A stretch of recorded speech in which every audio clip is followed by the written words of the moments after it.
I'm Wayne Carey, and this is The Truth Hurts. Welcome to The Truth Hurts, and pleased to say I'm here with an old mate of mine, fitness guru David Buttifant. Butters, how are you? Duck, great.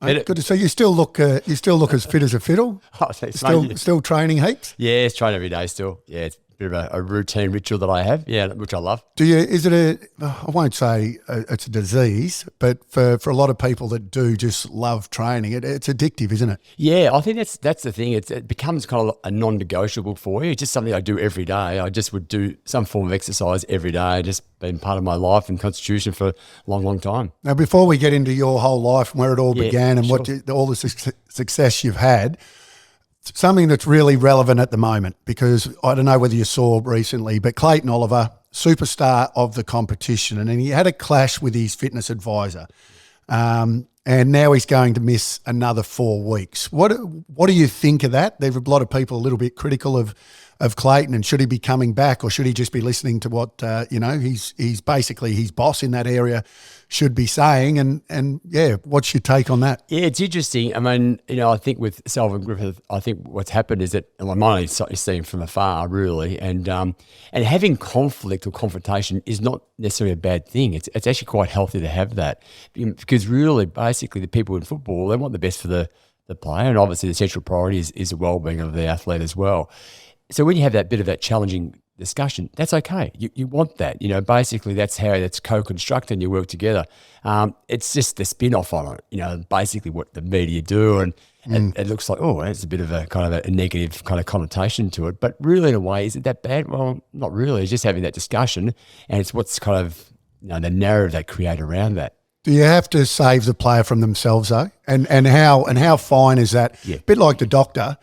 You know how hard you can put. You get to know the individual. You know how hard you can push them, and then on the flip side, you know how hard they push themselves and maybe go too far. Absolutely. I think the thing is you really need to know the athlete and their traits and characteristics is so much relational. You have to have a bit of trust in the athlete, and they have to have trust in you as well.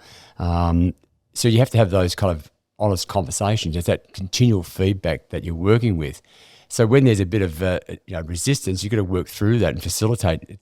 It's going to be a difficult time. So yeah, you have to know the athlete, but you all have to empower the athlete as well. It comes down to trust, really. If you don't have the trust, you're going to have that friction, and you're not going to get the outcome you want.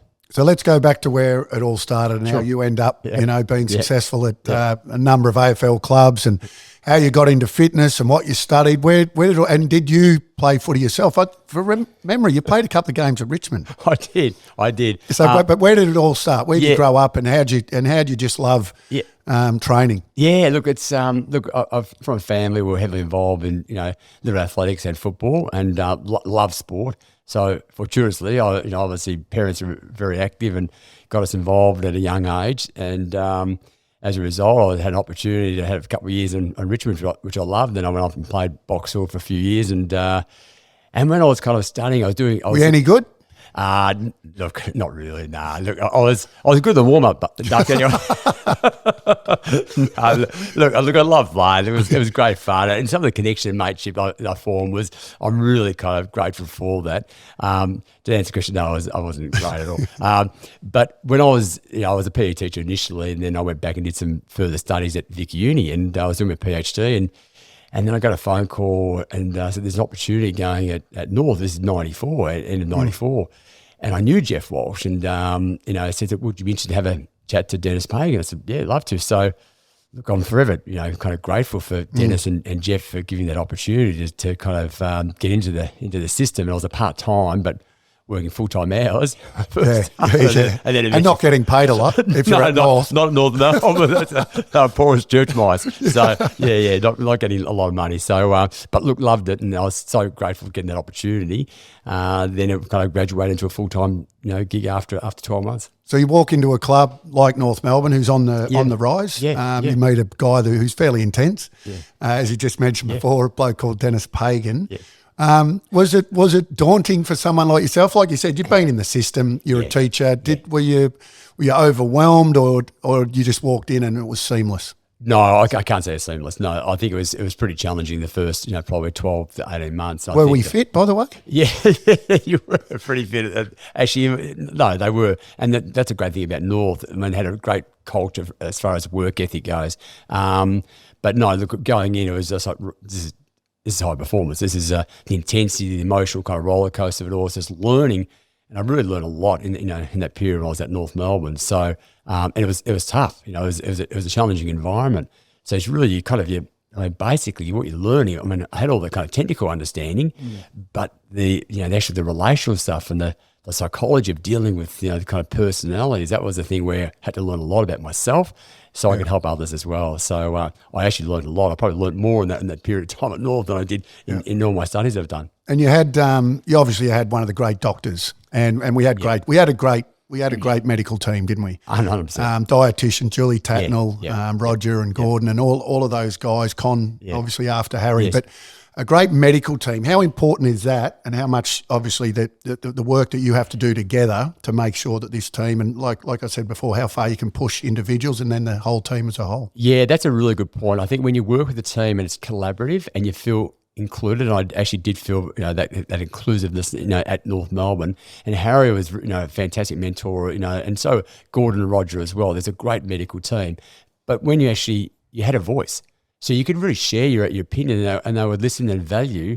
Look, I was pretty green just getting into the system, but they gave you autonomy as well, so it kind of gave me a lot of confidence to go forward. But look, it would have been so difficult if it was a team that weren't as inclusive. So Harry was fantastic. Like, he's got a great humour, and he's a very relational type person anyway. And what about the pressure that the great Denis Pagan would put you under if someone was coming back for an injury and their fitness? What sort of pressure was that? Oh no, you could really feel it. It was raw. It's kind of like in a way that you're playing for sheep stations, and basically back then it's. His livelihood was determined by wins and losses, and we all were really, we knew that. So there was an enormous kind of pressure. But once we shared the load amongst people, it wasn't too bad. Players, staff, we all come together, and that was kind of the great thing about the culture of the club. We all in it together. We had to be really accountable for ourselves and the program. And this is competition, this high performance. So you really had to perform. For what it's worth, and I've said this before when we've had a cold beer. Yeah.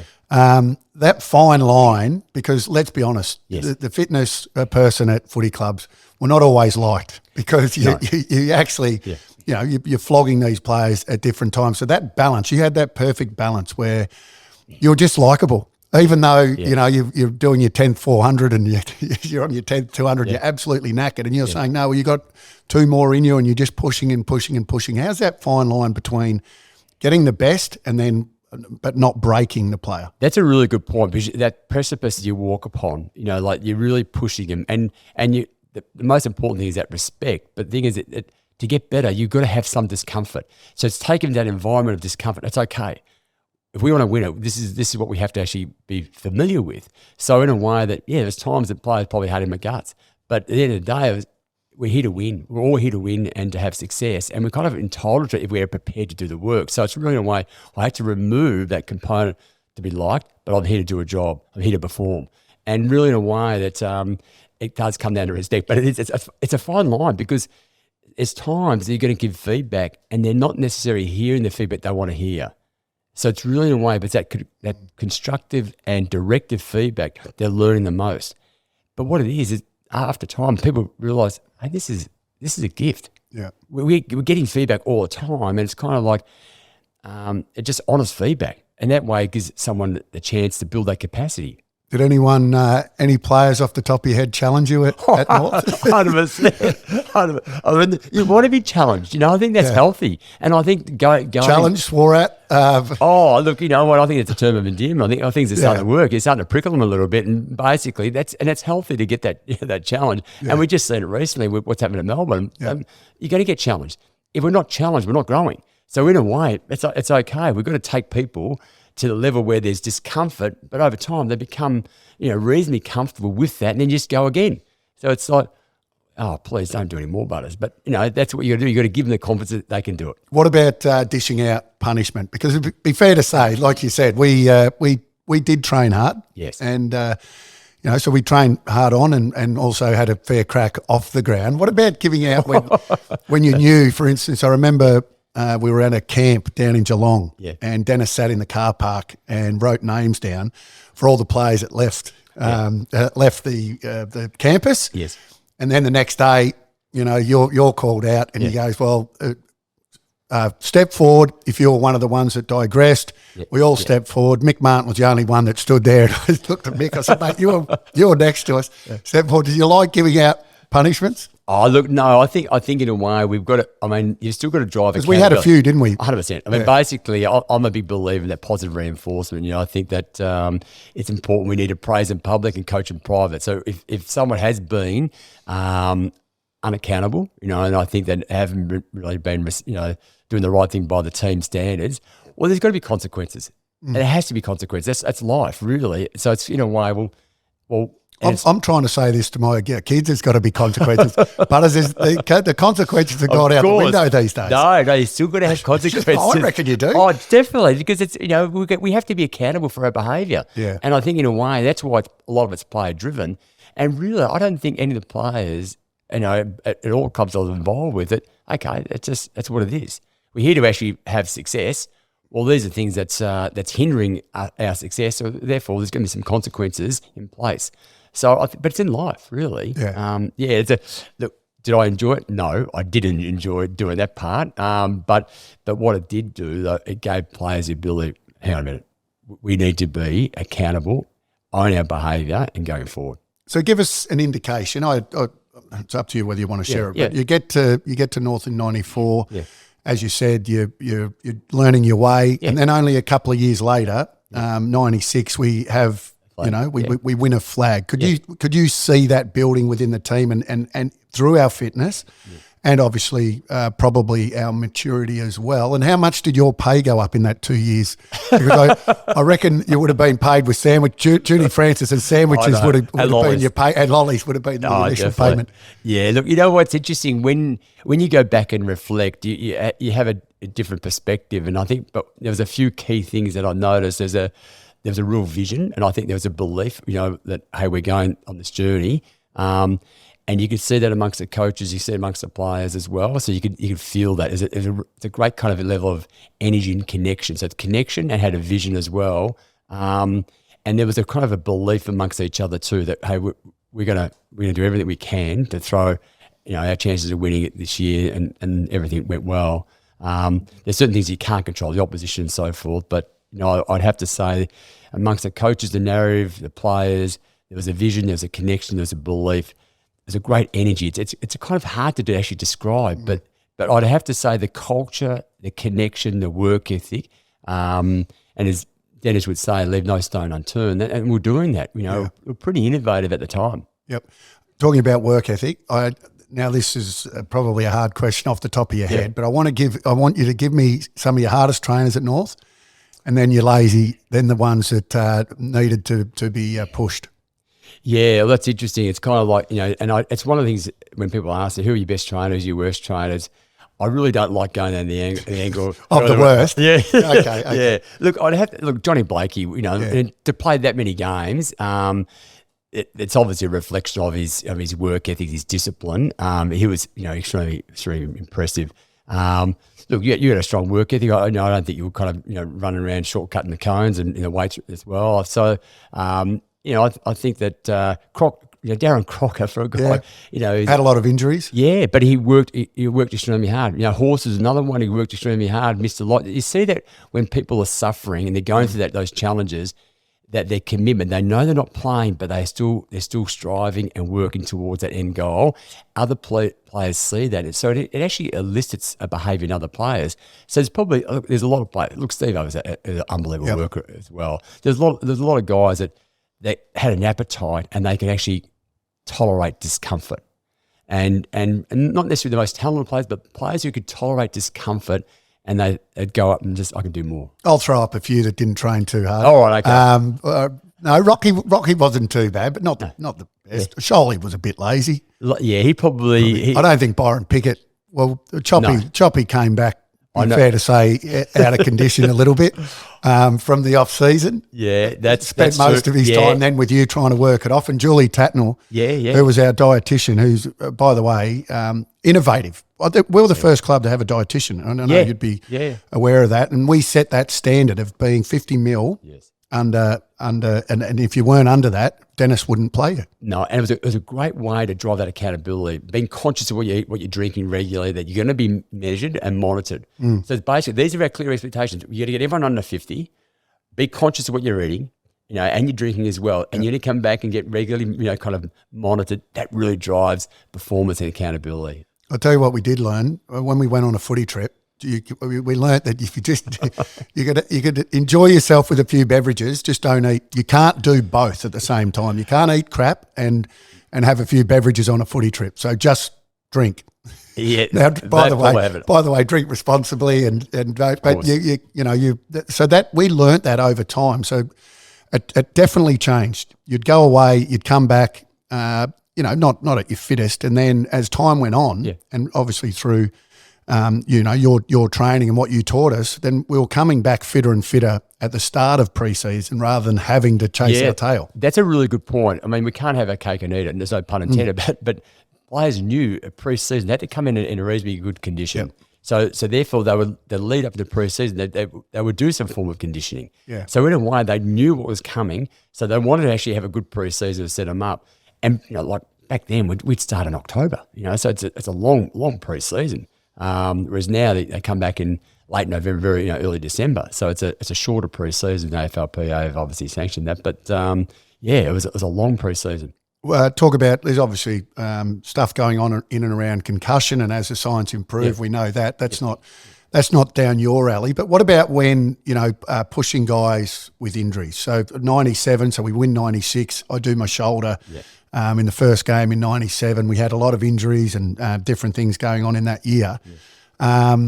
How hard and just knowing how to push and getting guys back too early, or are there things that you think now that I could have done that differently, definitely. Things have changed and the science has changed, of course. And I think in a way that and I remember you doing your shoulder, and I think you got back playing within 11 weeks, and really now it's 6 months, so it's kind of like you wouldn't try to accelerate that now.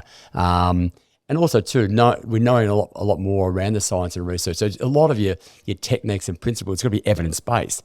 You were just drawing upon the evidence you had then, but it has evolved a lot. So there's no question, you were definitely pushing the boundaries a lot of the times, trying to keep within the central priority being the well-being of the athlete.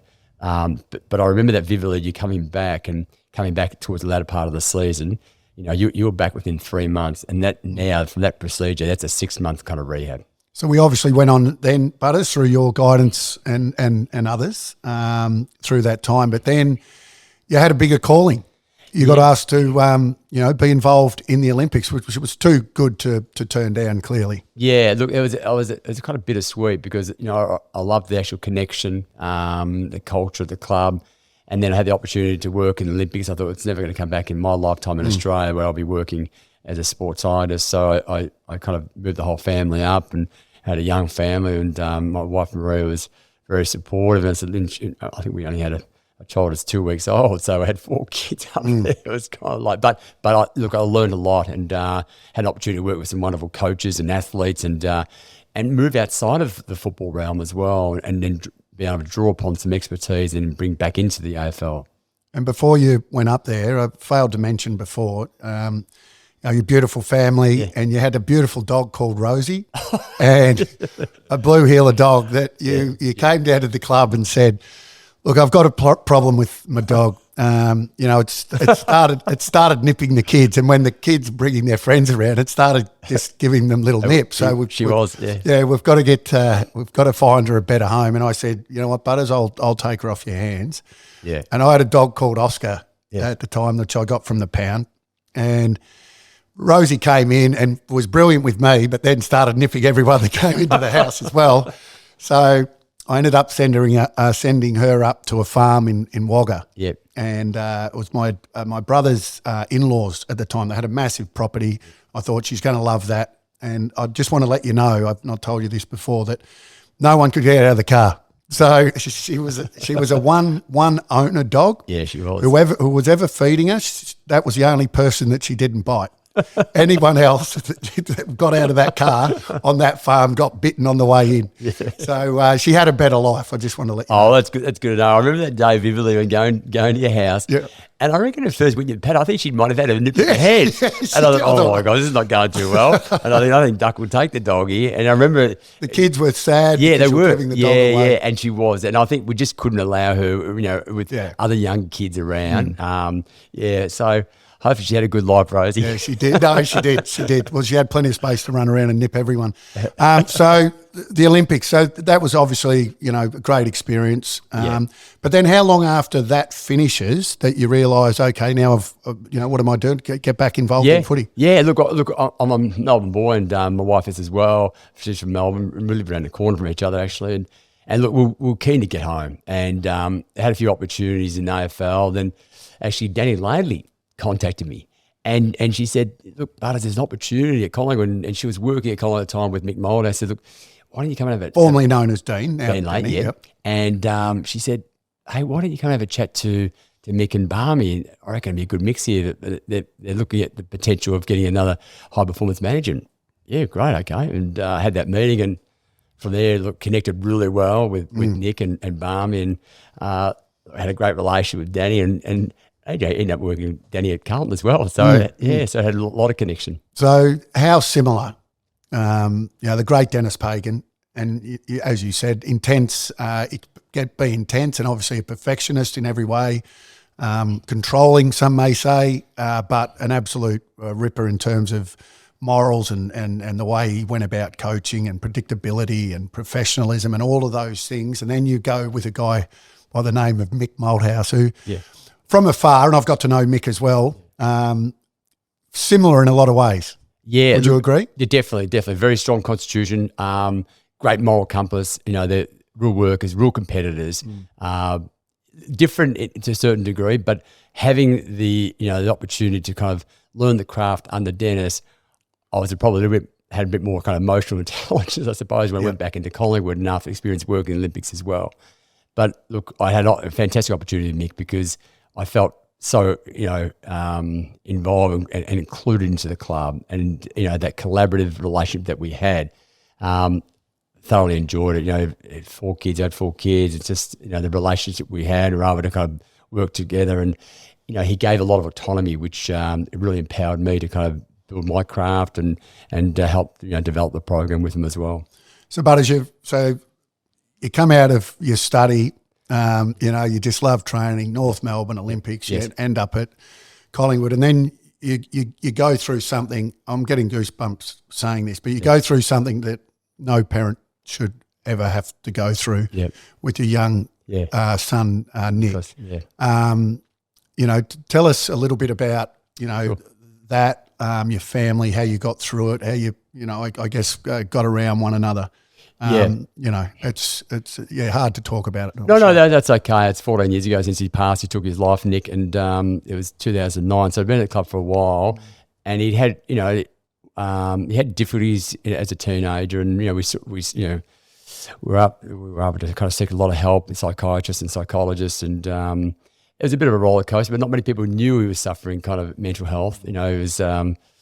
Healthy. Did you know much about it, Butters, at then, or you learn? What you actually, what happens when you have a child who is suffering, you kind of, being a kind of researcher, you do everything you possibly can to investigate all the ways to mitigate and to try to remove that kind of discomfort.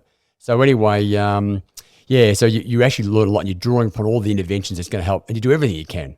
You walked into the world to actually try to help your child.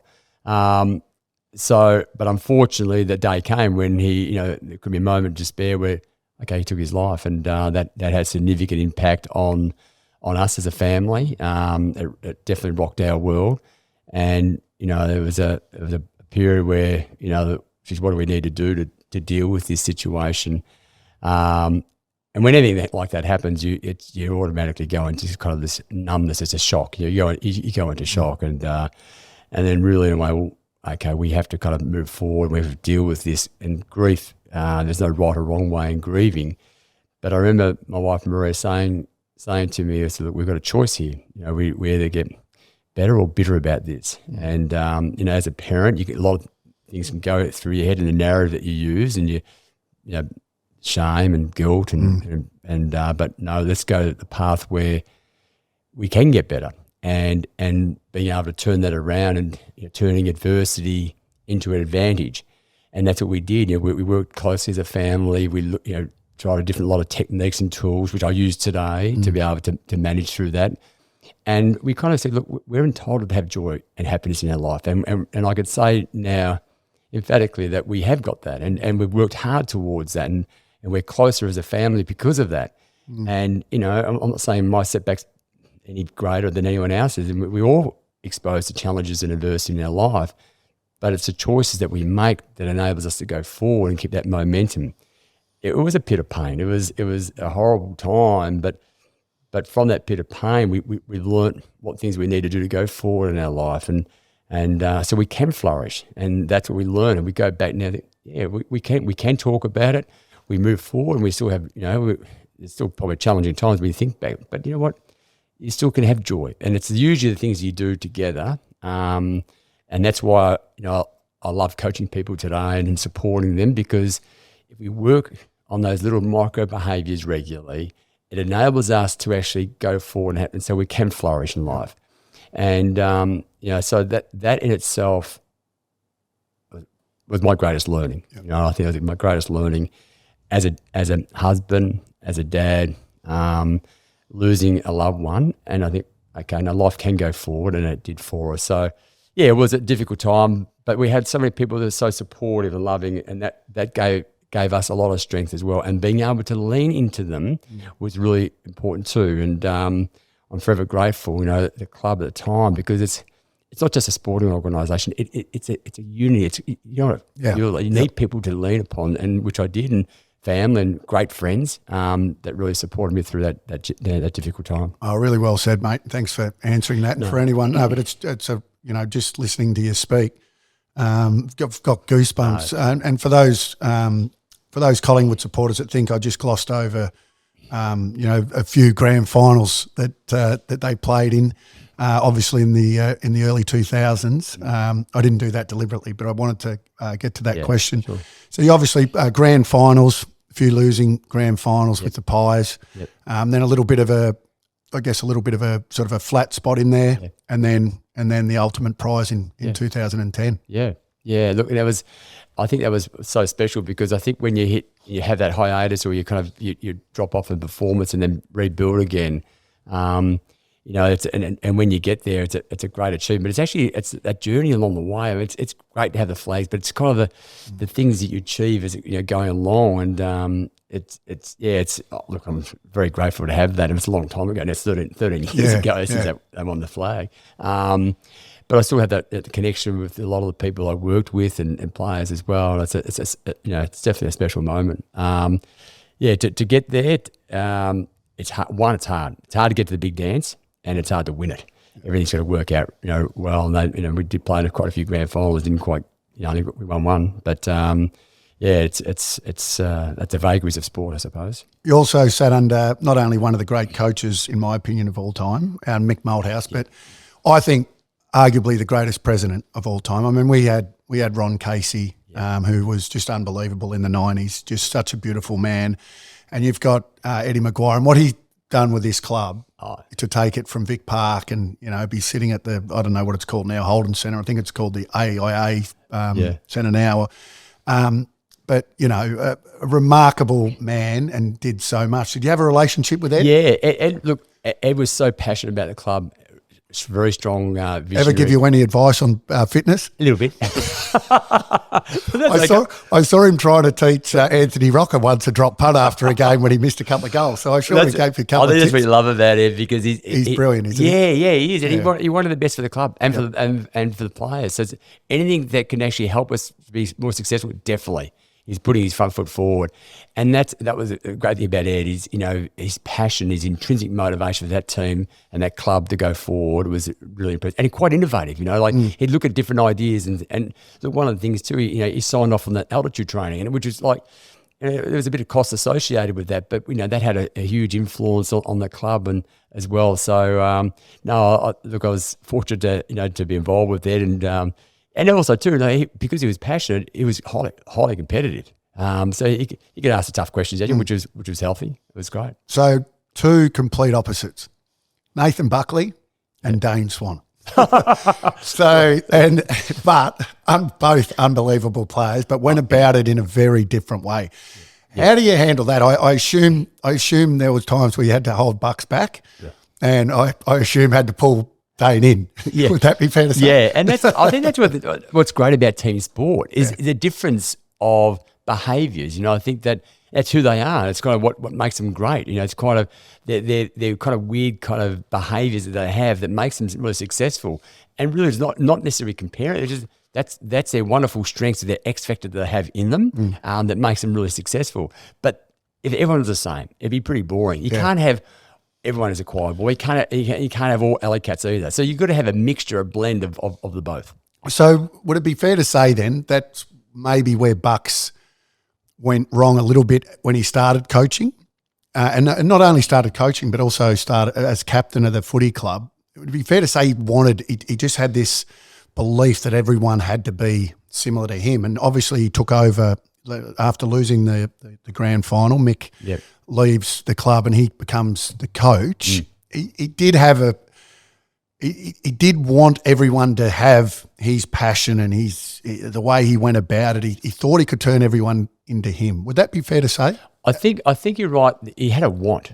I think that's one of his greatest strengths. He's got a real, a very strong kind of aspiration to be the best, right? And I think and he got the best out of himself. And that was quite evident as a player and had a very strong want. And of course, he wanted the best out of his players too. And sometimes that was a way that probably it would work for some, but probably wouldn't work for others. So it's kind of learning that. And I'm backing now that a lot of coaches, when they go back and reflect, I probably would have shifted a little bit of that. Yeah, a little bit of that behaviour. And then that way you get them on the journey. But it's everyone has got different learning styles, they've got different behavioural traits. So it's how we adjust and adapt ourselves when we're coaching people. Early stages, look, he was highly competitive. That's his strength. He's got a strong want. But also too, there's a kind of a level of patience we need as well, to be able to get that success, and that's what high performance is too. So it's letting go, and that's a strength. That's an element of vulnerability, letting go and letting others kind of drive the actual bus itself. I reckon you would have loved Paul Licuria. Oh, well, yeah, of course, everyone loved Lico. He had a training appetite, didn't he? Anyone was just a gun. Yeah, won 2 Copelands. A real blue collar worker. He could deal with injuries well. Had a very strong work ethic. Never kind of complained. Actually, I still train with Paul a little bit. Yeah. So a few of the boys still come around, have a bit of a training session once a week, and still got the strong work ethic. And I think that's one of the key ingredients. I haven't seen anyone who's highly successful in high performance has got a low work ethic. But the ones who've got it, they understand it. They actually get the best out of it, and he got the best out of himself. There's no question on that he had the ability to kind of push himself to the next level. So the Pies probably left one on the table, given 2011, but then not long after you followed Mick to the Blues. Geez, that'd be like chalk and cheese. It was the 2 clubs, It was at the time, not in terms of who the clubs are, but at the time where they were. No, definitely. Coming from a powerhouse, I had 2 years with Bucks as a high performance manager with him, and then moving across to Carlton in 2014. Yeah, and I think that when you take it for granted when teams are reasonably successful, they're making finals regularly. So, and then you had a team that hadn't made a lot of finals, and haven't had a lot of success in that 10 years before. That's the difference. It's kind of like they're not known; it's the unknown. It's kind of like, and how do you take them to that level where you can push them to that next level? Did they have? Do you think when you got there, was their fitness levels in comparison? Like you said, you're coming from a fairly successful team, so there's a lot. I mean, we've got a guy by the name of Darren Burgess now that is in the system, and it seems. But as it's no coincidence wherever he goes, they seem to have a really good year. Less injuries and for whatever reason he's got the Midas touch. Yeah, look, I think that, when you have a system or a methodology about your programming, understanding And it's kind of it's a lot more sophisticated than just putting a program down. You've got to work closely with the coaches, your key stakeholders, knowing your players well, then instilling a belief that what they're doing is going to have an influence towards success. That's really important part. So definitely he's got a formula there that actually works and works well. So sometimes it's if you don't know the guts of the people, and it's going to make it really hard because you've got to be adaptable. You've got to pivot quickly because the game So they were a fair way behind in terms of fitness. Definitely. And strength. And I think basically, and that's probably the profile too of who you recruit. I think that talent makes it makes a big difference. It's being able to maximise what you've got, work with that, and then try to mitigate kind of some of the things that can actually inhibit performance, injuries. You've got to get everyone on the same page, believing what you're doing is going to have a positive influence to drive performance. That's really important. If they're not, they're doing it on their own terms. They don't like to take it out of the comfort zone. Well, it's going to be really difficult. We'll talk about difficult. You then leave the Blues, and then you get asked to go to Essendon during that. I guess WADA sanction. WADA sanction. How tough was that? And what did you learn through that? Yeah, look, I learned a lot at that period of time, and it was pretty impressive. Watching those young guys deal with that. Like being sanctioned in January, getting access to it in February, and having it for that 10-month period. I learned a lot of how players can deal with challenges. Obviously being scrutinised by the media, by the public. Not being able to train at an AFL club, they really couldn't go back into their own club. But how they stuck together, how they relied towards one another and supported one another was really, really impressive. And I learned a lot that when we're really kind of doing it tough in life, we need to actually support and rely on each other. And they did that really well. They worked pretty hard. And the following year, I think they went back in. I think they made the actual finals that year. Yeah, so it was impressive. And some of them are still playing today, which is great to see. And, it becomes a great reference point for them later in life that they got through that tough time.